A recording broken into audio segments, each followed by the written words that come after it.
John Maynard Keynes 21st century के शायद से सबसे इन्फ्लुएंशियल इकोनॉमिस्ट का एक कोट है जो मैं आपके साथ शेयर करना चाहता हूं।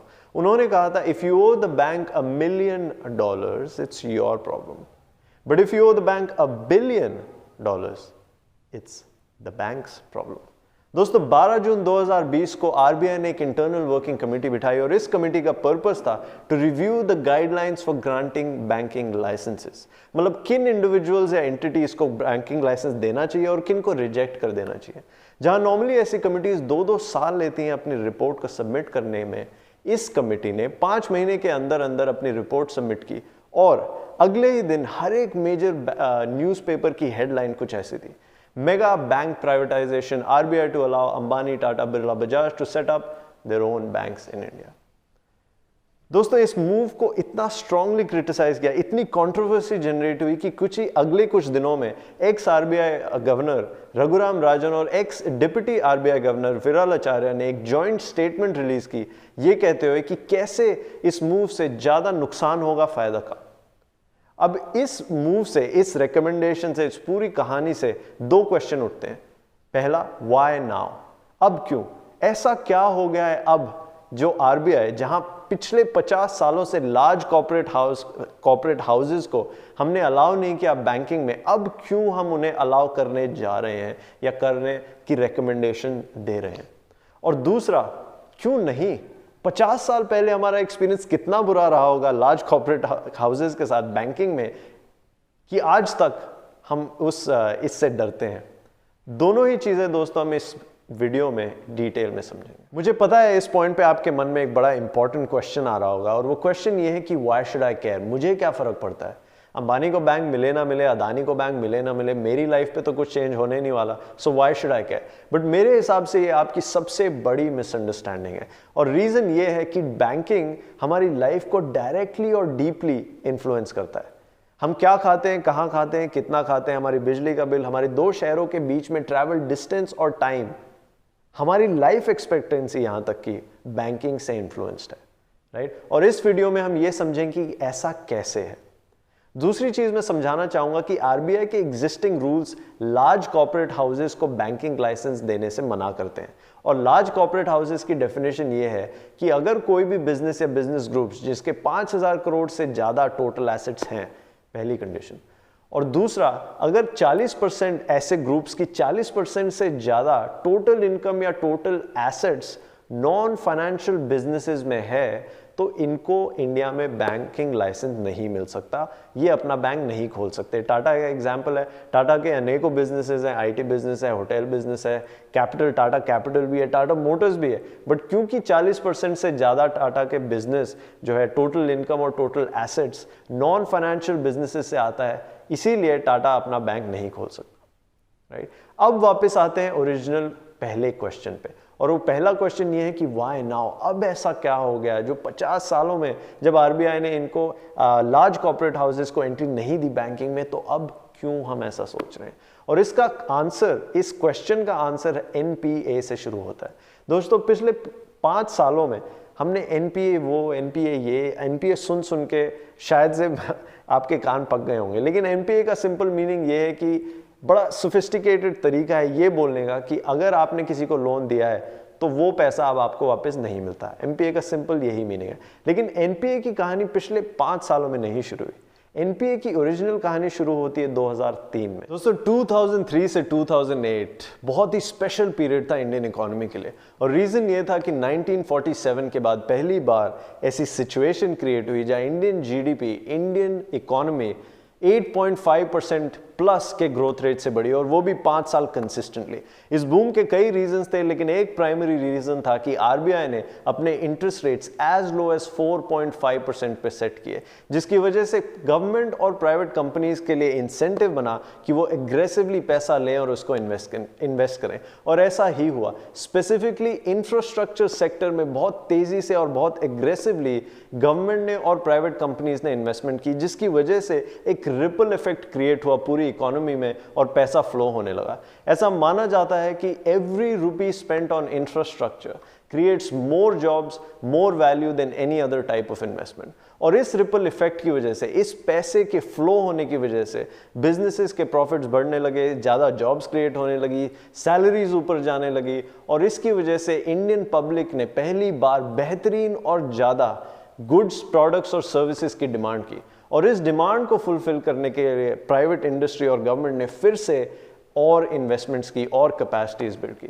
दोस्तों, इंडस्ट्रियल क्रेडिट की बात करें इस पीरियड के दौरान तो loans given to industry specifically went up by 3 times, जो कि 27% CAGR का ग्रोथ रेट है ईयर ऑन ईयर। अगर स्पेसिफिकली कंस्ट्रक्शन इंडस्ट्री की बात करें तो loans went up by 4x in 5 years, जो कि 47% CAGR का ग्रोथ रेट है।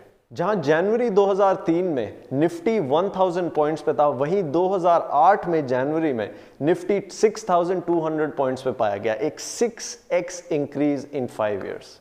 दोस्तों, ऐसी सिचुएशन क्रिएट हो गई थी जब बिजनेसेस कैपिटल या लोन्स डिमांड कर रहे थे, बैंक्स के पास पैसा देने को था और पहली बार एक ऐसी यूनिक सिचुएशन क्रिएट हुई जहां सप्लाई ऑफ मनी शायद ज़्यादा इजीली अवेलेबल था डिमांड से और इसकी वजह से बैंक्स एक दूसरे के साथ compete करने लगे और इस कंपटीशन की वजह से ओवरऑल लेंडिंग स्टैंडर्ड्स जो थे वो गिर गए। आज की डेट में ये कहना बहुत आसान होगा कि जिन भी बिजनेसमैन ने अपने लोन्स नहीं चुकाए वो चीट्स थे, वो क्रिमिनल्स थे, उनका यही इंटेंशन था डे 1 से जब वो लोन्स ले रहे थे। लेकिन मेरा ऐसा मानना है कि दोनों ही पार्टीज, बैंकर्स जिन्होंने रिस्की लोन दिए और बिजनेसमैन जिन्होंने रिस्की लोन्स लिए, दोनों दो फोर्सेस के शिकार हुए। पहली फोर्स थी सिंपली लैक ऑफ जजमेंट और दूसरी फोर्स थी ग्रीड। आखिर किसने देखा था 2007 में कि एक साल के अंदर अंदर पूरी वर्ल्ड इकोनॉमी, सिर्फ इंडिया नहीं पूरी वर्ल्ड इकोनॉमी एक इकोनॉमिक सुनामी से हिट होने वाली है। लेकिन इस पूरी कहानी का सबसे इंटरेस्टिंग पार्ट शुरू होता है 2008 में, बिकॉज 2008 तक बहुत ऑब्वियस हो गया था कि अधिकतर लोन्स जो दिए जा रहे हैं और वो इंफ्रास्ट्रक्चर सेक्टर को दिए जा रहे थे, अधिकतर लोन्स इस सेक्टर में रिस्की होते जा रहे थे और ये हमें ऐसे पता है बिकॉज 2008 में नंबर ऑफ प्रोजेक्ट्स जो स्टॉल हुए या डिले हुए, इंफ्रास्ट्रक्चर प्रोजेक्ट्स जो स्टॉल हुए या डिले हुए, वो नंबर था 303 प्रोजेक्ट्स का। 2019 में 550 ऐसे प्रोजेक्ट्स थे जो या तो स्टॉल हुए, डिले हुए या पूरे कैंसिल हो गए।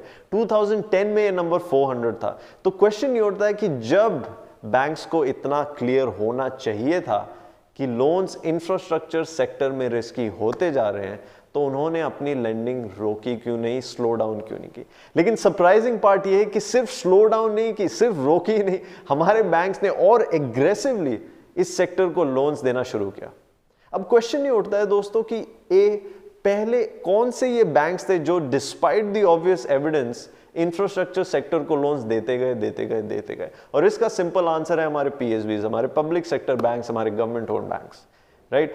2008 में जहां 37% of total infrastructure loans PSBs दे रहे थे, वो ही नंबर 2014 में लिटरली 50% था, माने कि 50% of the total loans to infrastructure were from public sector banks, right. और दूसरा क्वेश्चन उठता है कि ऐसा क्यों हमारे पब्लिक सेक्टर बैंक्स ने ये रिस्की लोन्स इंफ्रास्ट्रक्चर सेक्टर को देना बंद नहीं किया।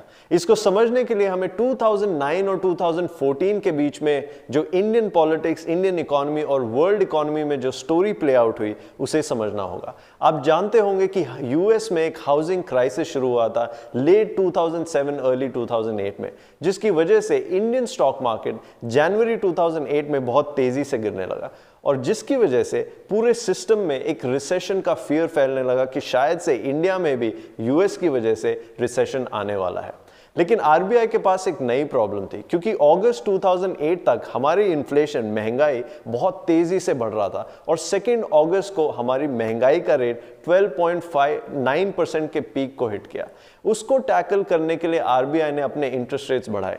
RBI ने अपने रेपो रेट 7.75% से 9% तक लेके गई विद इन 3 मंथ्स, जो कि एक बहुत एग्रेसिव इंक्रीज है। ये सिग्नल करते हुए कि हम इन्फ्लेशन को टैकल करना चाहते हैं, वो भी प्रायोरिटी बेसिस पे। इंटरेस्ट रेट्स बढ़ाने की वजह से पूरे सिस्टम में कॉर्पोरेट्स के लिए, इंडिविजुअल्स के लिए बोरो करने का रेट ज़्यादा हो गया, जिसकी वजह से पैसा बोरो करना ज़्यादा मुश्किल हो गया और उसकी वजह से डिमांड नीचे जाने लगी और उसकी वजह से इन्फ्लेशन नीचे जाने लगी। RBI ने सक्सेसफुली नवंबर 2008 और अप्रैल 2009 के बीच में इन्फ्लेशन को लिटरली 50% से रिड्यूस किया। लेकिन अब आरबीआई के सामने एक नई प्रॉब्लम आने लगी और ये प्रॉब्लम थी ग्रोथ की। आरबीआई ने इंटरेस्ट रेट्स इंक्रीज करके इन्फ्लेशन को तो टैकल कर लिया, लेकिन ग्रोथ को सैक्रिफाइस कर दिया। और जैसे ही आरबीआई को रियलाइज हुआ कि शायद से कुछ आने वाले महीनों में इन्फ्लेशन की प्रॉब्लम रिड्यूस होने वाली है, उसी समय हमारे सेंट्रल बैंक ने अपना फोकस वापस ग्रोथ पे लाया और 6 महीने के अंदर अंदर अक्टूबर 2008 और अप्रैल 2009 के बीच में आरबीआई ने अपने इंटरेस्ट रेट्स फिर से बहुत तेजी से काटे, 9% से रिड्यूस करके 4.75% पे सेट किए। दोस्तों, ऐसा माना जाता है कि जब भी एक इकोनॉमिक रिसेशन आता है या स्लो डाउन आता है तो ओनस रिस्पॉन्सिबिलिटी गवर्नमेंट पे होती है कि वो ज़्यादा से ज़्यादा स्पेंडिंग करे और इकोनॉमिक एक्टिविटी को रिवाइव करे। और हमारी government UPA 1 of the time ने ऐसा ही किया। गवर्नमेंट ने अपना एक्सपेंडिचर बढ़ाया और अपने टैक्सेस को रिड्यूस किया। फॉर एग्जांपल 7 दिसंबर 2008 में गवर्नमेंट ने एक 10 पॉइंट स्टिमुलस पैकेज अनाउंस किया वर्थ 30,700 करोड़ और फिर एक ही महीने के अंदर फिर एक और पैकेज अनाउंस किया जिसने कमर्शियल व्हीकल्स की परचेज को इंसेंटिवाइज किया और स्मॉल बिजनेसेस को एक्सपोर्ट इंसेंटिव देने की बात की। At the same time April 2009 में आने वाला जो लोकसभा इलेक्शन था वो एक और एडेड मोटिवेटिंग फैक्टर था यूपीए 1 गवर्नमेंट के लिए कि वो जल्दी से जल्दी इन्फ्लेशन को रिड्यूस करे और इकोनॉमिक एक्टिविटी को बढ़ाएं, जीडीपी को बढ़ाएं। और ये करने के लिए गवर्नमेंट ने अपने पब्लिक सेक्टर बैंक्स को एक क्लियर सिग्नल दिया कि लेंडिंग स्लो नहीं होनी चाहिए। और इन सभी मेजर्स को मिला के जनवरी 2009 तक ऐसा एनवायरनमेंट क्रिएट हो गया था कि ऐसा लगने लगा था कि हमारी गवर्नमेंट ने इस क्राइसिस के साथ बहुत ही अच्छे तरीके से डील किया है, बिकॉज इन्फ्लेशन नीचे आ रहा था और जीडीपी ग्रोथ फिर से विजिबल दिख रही थी। बट 24 मार्च 2009 में ये सब चेंज होने लगा क्योंकि डॉक्टर मनमोहन सिंह को एक शेड्यूल्ड हार्ट सर्जरी के लिए जाना पड़ा जिसका रिकवरी टाइम 4 से 6 हफ्ते होने वाला था। और इस दौरान फाइनेंस मिनिस्ट्री का चार्ज प्रणब मुखर्जी के पास गया। 3 हफ्ते पहले जहां गवर्नमेंट ने अनाउंस किया था 3 जनवरी 2009 को कि गवर्नमेंट अब और कोई स्टिमुलस नहीं अनाउंस करेगी, कोई और पैकेजेस नहीं अनाउंस करेगी, सिर्फ 1 महीने के बाद, चार्ज लेने के 1 महीने बाद 25 फरवरी को प्रणब मुखर्जी ने फिर से एक और गवर्नमेंट स्टिमुलस की अनाउंसमेंट की विदाउट कंसल्टिंग द कैबिनेट और डॉक्टर मनमोहन सिंह। उन्होंने एक्साइज ड्यूटी, जिससे 90% ऑफ टैक्स कलेक्शन, जो गवर्नमेंट का रेवेन्यू होता है, 90% ऑफ टैक्स कलेक्शन जिस सोर्स से आता था एक्साइज ड्यूटी से, उन्होंने उसे 10% से 8% रिड्यूस कर दिया। और उन्होंने स्टेट्स को भी अपने जो लिमिट है फिस्कल डेफिसिट की लिमिट से ऊपर जाने दिया, अपनी बोरोइंग इंक्रीज करने दिया। और इन दोनों की कॉम्बिनेशन की वजह से, गवर्नमेंट स्पेंडिंग और इजी मनी की वजह से 3 चीजें हुई। जीडीपी रिकवर हो गई क्योंकि 2009 और 2010 में एक बार फिर से जीडीपी ग्रोथ रेट 8% प्लस पे आ गया। लेकिन इसके साथ साथ सेकेंड हाफ ऑफ जून में इन्फ्लेशन भी बहुत तेजी से इंक्रीज हुआ। दूसरा, क्योंकि गवर्नमेंट को स्पेंडिंग करनी थी और स्पेंड करने के लिए गवर्नमेंट को बोरो करना पड़ा और बोरो करने की वजह से पूरे सिस्टम में मनी का सप्लाई रिड्यूस हो गया।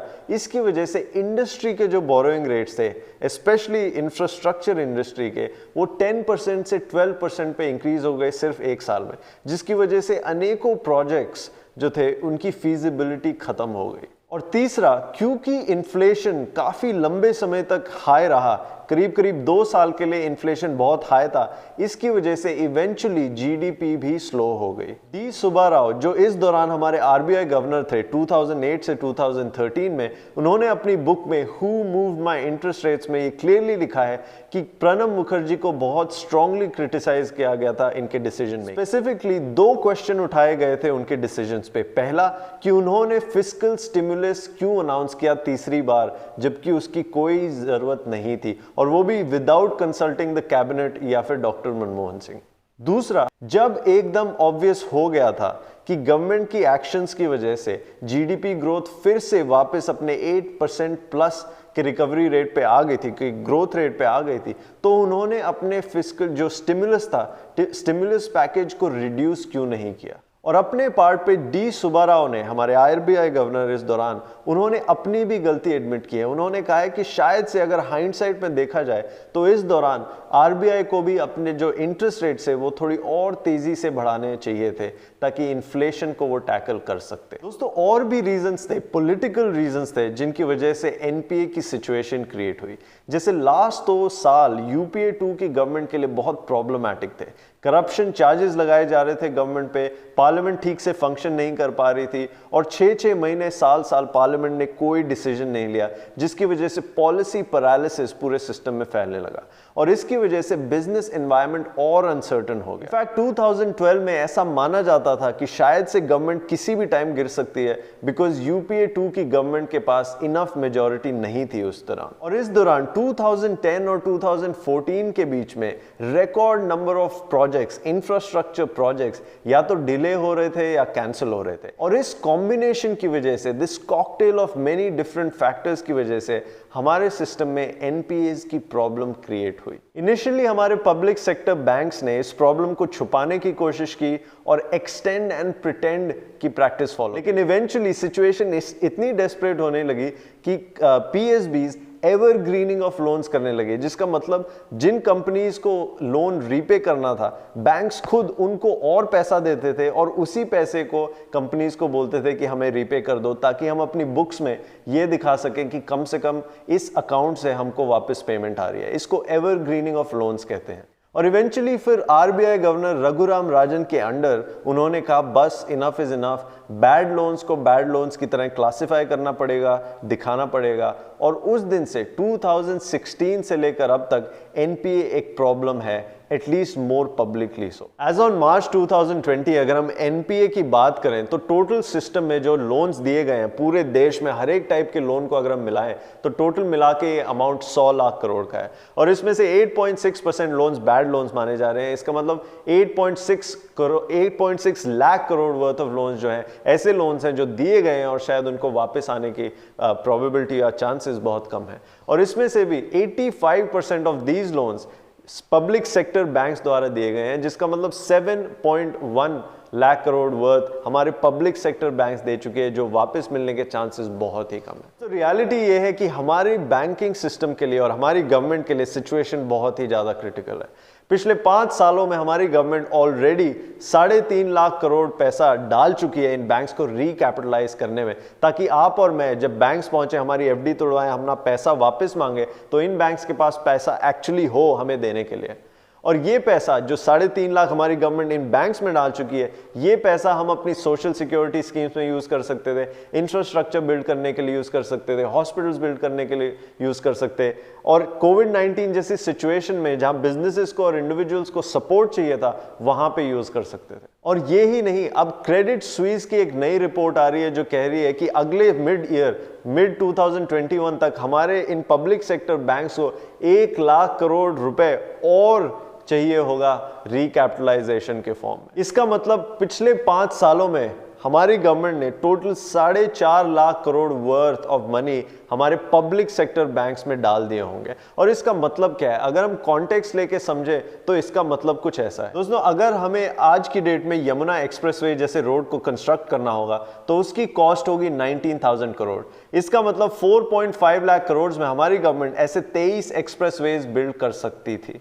और अगर हम एम्स हॉस्पिटल का एक एवरेज कंस्ट्रक्शन कॉस्ट देखें तो नियरली 1500 करोड़ आता है, जिसका मतलब 4.5 लाख करोड़ में हम एम्स जैसे 300 हॉस्पिटल्स बिल्ड कर सकते थे पूरे देश में। अगर हम हमारा एजुकेशन बजट देखें, इसका मतलब कितना पैसा हमारी गवर्नमेंट ईयरली बेसिस पे एजुकेशन पे स्पेंड करती है, जो कि 90,000 करोड़ है। पिछले 5 साल में हम इसका डबल 1,80,000 करोड़ स्पेंड कर सकते थे हमारे देश के यूथ को एजुकेट करने के लिए। अगर हम दिल्ली से मुंबई की एक नया रोड बन रहा है जो कि ट्रैवल टाइम करीब 13 घंटे से कट कर देगा, 24 आवर्स से 13 आवर्स पे कट कर देगा, उसका कॉस्ट कंस्ट्रक्शन का 90,000 करोड़ है। हम ऐसे 5 रोड्स बना सकते थे पूरे देश को कनेक्ट करते हुए, जिसकी वजह से cost of logistics, time of travel for goods reduce हो जाता, जिसकी वजह से potentially cost of goods reduce हो सकता था, जिसकी वजह से हमारी डिस्पोजेबल इनकम पोटेंशियली ऊपर जा सकती थी।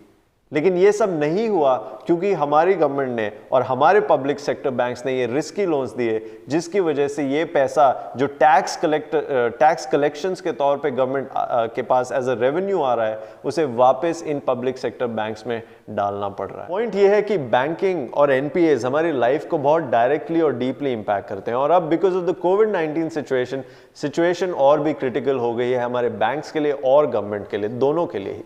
जैसे कि आप जानते हैं, गवर्नमेंट ने एक बहुत ही स्ट्रिक्ट लॉकडाउन इम्पोज किया था कोविड-19 के शुरुआत के कुछ महीनों में, जिसकी वजह से जो बिजनेसेस हैं उन्होंने कई महीने तक बिल्कुल रेवेन्यू नहीं अर्न किया, जिसकी वजह से जिन बैंक से उन्होंने लोन लिया हुआ था, काफ़ी सारे बिजनेसेस अपने लोन्स अभी तक नहीं चुका पा रहे हैं, जिसकी वजह से आरबीआई ने प्रिडिक्ट किया है अपनी फाइनेंशियल स्टेबिलिटी रिपोर्ट में कि अगले साल मिड 2021 तक जो क्वांटम ऑफ बैड लोन्स था वो 50% से इंक्रीज कर सकता है।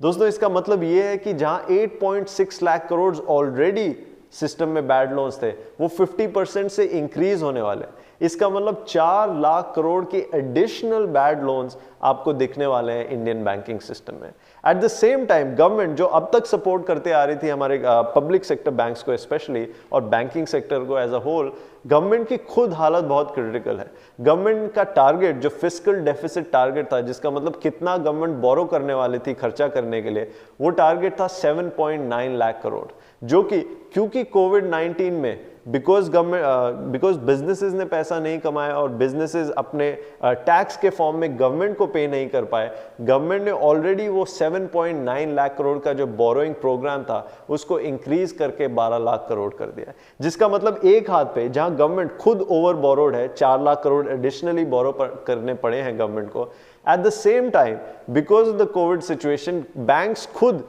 एक और 4 लाख करोड़ एडिशनल के बैड लोन्स को एक्सपीरियंस करने वाला है बाय मिड 2021। दोस्तों, सवाल ये उठता है इस सिचुएशन में कि ये पैसा, इतना सारा पैसा आएगा कहां से? और आरबीआई की इस कमेटी का इस क्वेश्चन के लिए जो आंसर है, क्वेश्चन क्या है कि व्हाई नाउ, अब ऐसा क्या हो गया कि हम लार्ज कॉर्पोरेट हाउसेस को एंट्री दे रहे हैं? उसका आंसर ये है कि क्योंकि बैंक्स जो गवर्नमेंट ओन्ड बैंक्स हैं उनमें एक स्ट्रक्चरल प्रॉब्लम है, बिकॉज गवर्नमेंट का इतना इन्फ्लुएंस है और उसकी वजह से एनपीएस के चांसेस इतने ज़्यादा बढ़ जाते हैं, जैसे हमने देखा 2009 में, और पिछली गवर्नमेंट के एक्शंस की वजह से आज तक हमारा सिस्टम इतना सफ़र कर रहा है। बिकॉज ऑफ दैट, बिकॉज इनकी जो मैनेजमेंट है, पीएसबीज की मैनेजमेंट प्रोफेशनल नहीं है, बिकॉज टेक्नोलॉजिकल फ्रंट पे ये उतनी तेजी से नहीं बढ़ पा रहे हैं, बिकॉज इनकी सर्विसेज अच्छी नहीं है, because of all these reasons combined, because of NPS, और अब कोविड-19 सिचुएशन में एनपीएस की प्रॉब्लम और भी एग्रेवेट हो गई है, और भी बढ़ गई है। इन सभी रीजंस को मिला के इस कमेटी का आंसर इस क्वेश्चन के लिए कि व्हाई नाउ, इसका आंसर है टाटा, बिरला, अंबानी, बजाज की। इन लोगों से कैपिटल आएगा, यहाँ से लार्ज कॉर्पोरेट हाउसेस हमारे लिए टेक्नोलॉजिकल फ्रंट पे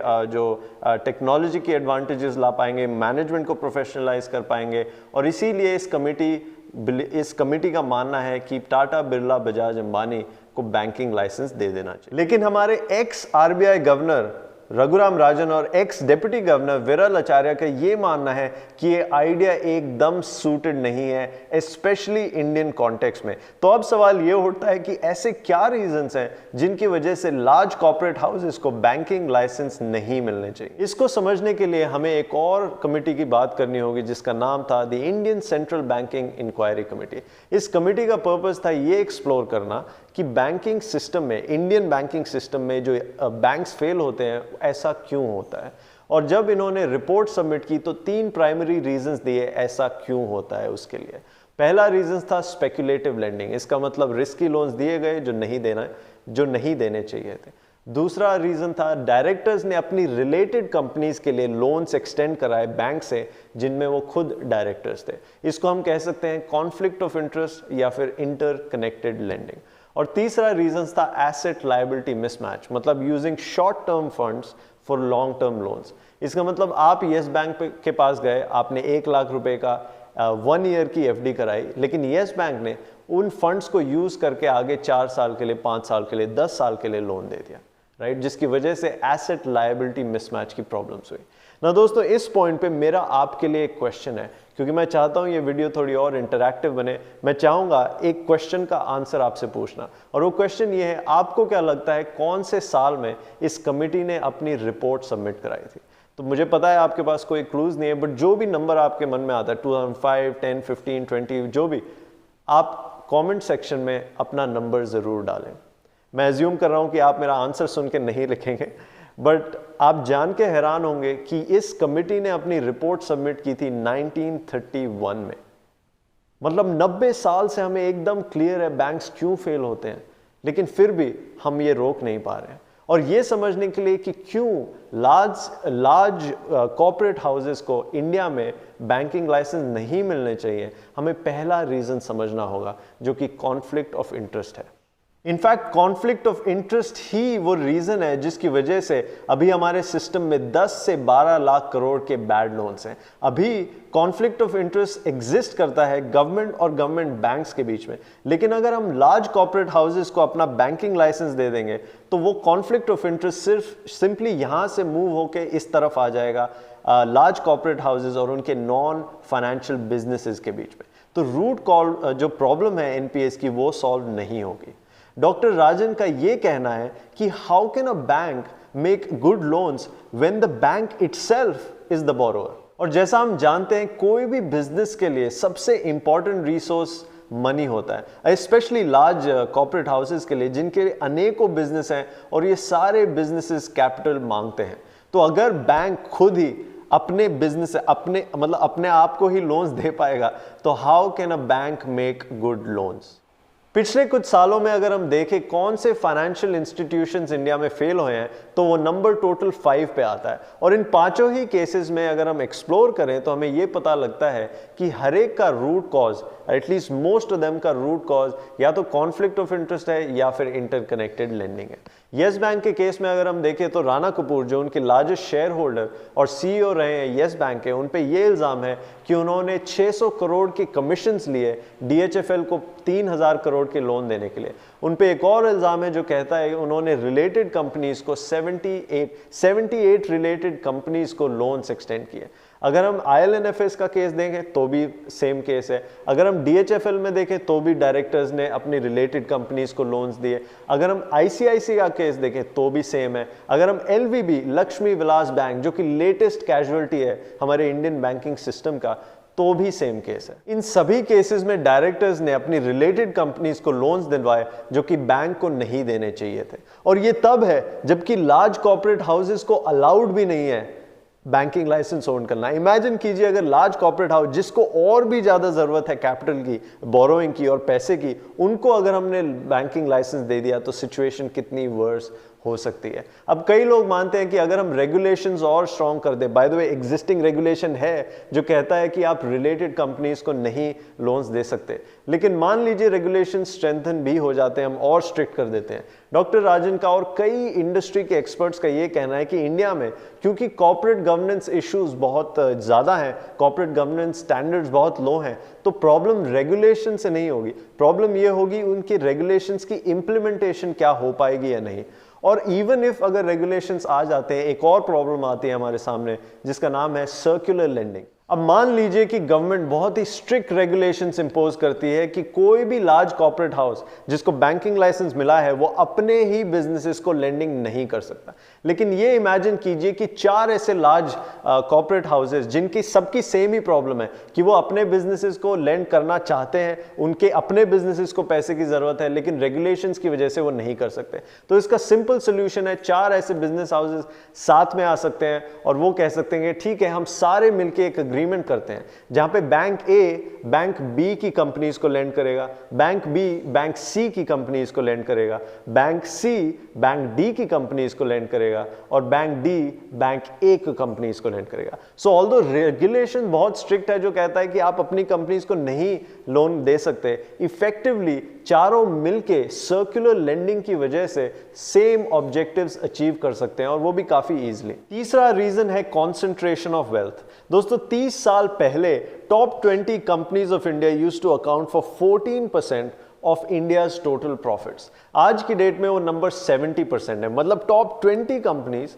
account for 70% of India's profits. और एक और फैक्ट को अगर हम देखें जहां हमें पता लगता है कि इनकम इनइक्वालिटी बढ़ती ही जा रही है। 1991 में top 10% of the income earners accounted for 34% of the total pre tax national income. आज की डेट में वो नंबर 56% है, मतलब टॉप 10% का शेयर टोटल इनकम में बढ़ गया है। At the same time bottom 50% का शेयर जहां 22% होता था total pre tax national income का 1991 में, वही नंबर अब रिड्यूस होके 15% पे रिड्यूस होके आ गया है। इन दोनों फैक्ट्स को कंबाइन करके हम रीजनेबली ये कह सकते हैं कि इकोनॉमिक पावर कॉन्सेंट्रेट होती जा रही है टॉप 10% ऑफ इनकम अर्नर्स में, और स्पेशली टॉप 20 कंपनीज में। और अब हम ये कह रहे हैं कि हमें इन टॉप 20 कंपनीज को बैंकिंग लाइसेंस भी दे देना चाहिए।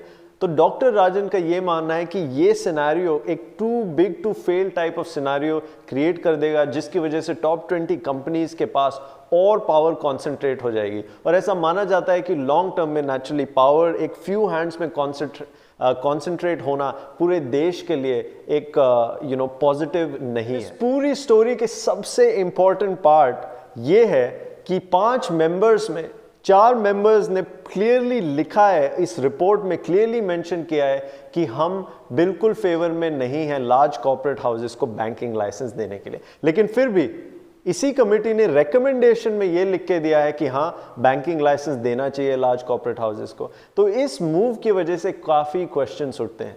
लेकिन दोस्तों रिगार्डलेस ये मानना ज़रूरी होगा, ये समझना ज़रूरी होगा कि इस पॉइंट पे अभी ये रिकमेंडेशंस ही हैं, अभी ये लॉ नहीं बना है, और आगे आने वाले कुछ महीनों में या सालों में पता लगेगा कि ये स्टोरी किस डायरेक्शन में डेवलप होती है। लेकिन आपको अगर ये अगर ये आपको वीडियो इंटरेस्टिंग लगी तो प्लीज़ ज़रूर कमेंट करें क्या अच्छा लगा, कोई और टॉपिक्स आप सजेस्ट करना चाहते हैं, and please don't forget to subscribe and don't forget to press the bell icon. Thank you so much for watching.